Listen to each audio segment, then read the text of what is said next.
Hoy, Utopía. Utopía es una obra de Tomás Moro de temática la filosofía política, inicialmente escrita en latín. En ella se nos cuenta, en boca del explorador Rafael Hitloideo, la historia de una nación llamada Utopía, que tiene unos valores bastante diferentes de la Inglaterra de la época. El libro se divide en dos partes. La primera es una conversación surgida de las interacciones con Erasmo y demás pensadores del siglo XV, y acaece en Flandes.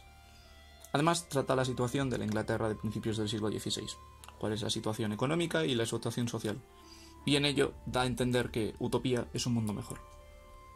Sin embargo, la segunda parte es una narración propia de la cultura, la historia, las actividades y la religión del Estado utopiano. Moro nos presenta de manera directa la importancia de ligar política y filosofía. Es importante detallar también el origen de la palabra. Utopía viene de ou, que es no, o eu, bueno, y topos, lugar, lo que vendría a ser como buen lugar o el no lugar. En esta obra, Moro interseca los valores cristianos, que él defendía con bastante ahínco, y la filosofía de la Inglaterra del siglo XVI.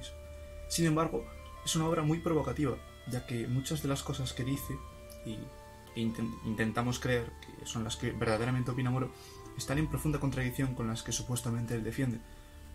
Y no solo esto, sino que además esta clase de ideas un poco subversivas son las que hacen que Moro acabe como verdaderamente acaba. Que si alguien tiene las ganas de ver su historia, pues básicamente digamos que se llevó un poco mal con el rey que supuestamente tenía que defender. Recordemos que el autor tuvo problemas con la justicia de la época, pese a su famosa y salientable carrera como juez, con intentos subversivos de cambiar las dinámicas de poder de las monarquías parlamentarias de la época. Hablemos de comunismo. Aquí tenemos a Castro, Mao, el Che Guevara o el mismísimo Marx con El Capital, por cierto, buen libro, insufrible. ¿Qué tiene que ver esto con nuestro querido autor? Pues bastante. En el libro de Moro, la defensa de la propiedad privada no existe, se plantea una colectivización de las tierras y además existe una completa transgresión de los valores típicos de las sociedades hasta aquella época. Por lo tanto, podríamos decir que Utopía nos presenta una sociedad protocomunista. Algunas de las provocativas invenciones de Moro con respecto a la sociedad de Utopía son las siguientes: ausencia de propiedad privada, importancia del voto, pese a estar alejado del sistema actual de democracia, comunidad pacífica pero lista para la guerra preventiva, en esto se hace bastante hincapié, y por último, algo en lo que aún se profundiza más es el respeto total por el culto personal en un contexto de coexistencia de varias religiones, y de hecho creo que es el punto principal del libro, aparte de la inexistencia de propiedad privada. Un mundo donde puedan existir diferentes religiones, diferentes credos, aunque al parecer todos están supeditados al mismo, sin que exista una violencia y un odio hacia aquellos que no creen como nosotros. Con respecto a su mundo, Utopía es una isla en forma de media luna, con su capital en su centro. Está poblada entre 7 y 13 millones de personas, según diferentes estimaciones hechas por interpretaciones del autor. Los ciudadanos residen en viviendas iguales y bastante sencillas, viviendas que, como se entiende, no pueden pertenecer a los ciudadanos, debido a que no existe la propiedad privada. Cada casa posee los elementos necesarios para el cultivo, ya que cada ciudad posee sus tierras de las que abastecerse. La agricultura es uno de los pilares fundamentales de la sociedad de Utopía, y es un arte aprendido por todos los ciudadanos, al margen de otros oficios que pudieran desarrollar. El pueblo se organiza primando la unidad familiar de una forma bastante diferente a la actual. El sistema es patriarcal, y los caudillos locales son los sifograntes, que eligen al príncipe por voto secreto, siendo el príncipe el que tiene más poder sobre ellos.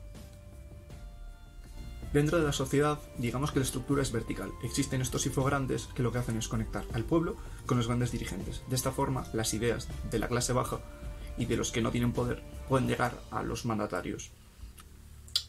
En Utopía, la jornada laboral es de 6 horas y se destinan un mínimo de 8, aunque esto varía ligeramente dependiendo del ciudadano, para dormir. El resto del tiempo queda a libre disposición de cada una de las personas que integran la sociedad y generalmente prefieren dedicar este tiempo a actividades bien sea culturales o de ocio inteligente o creativas.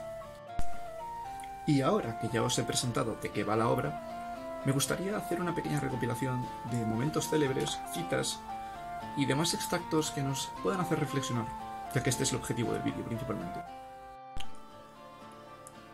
Me parece que donde quiera las posesiones son privadas, donde todos miden las cosas con el dinero, ahí apenas sí podrá lograrse que en una república marchen las cosas justa o prósperamente. A no ser que seas de la opinión que se obra justamente donde todo lo mejor va a parar a los peores, o que la cosa marcha felizmente donde todo está repartido entre poquísimos, que ni siquiera están bien bajo todos los aspectos, estando los demás empero absolutamente en la miseria. Puesto que ellos no utilizan dinero, sino que lo reservan para aquella eventualidad que igual que puede presentarse, puede no ocurrir nunca. Tienen entre tanto consigo el oro y la plata, de los que aquel se hace, de manera que nadie los estima más de lo que la naturaleza de ambos se merece, la cual, ¿quién no lo ve muy inferior que es el hierro?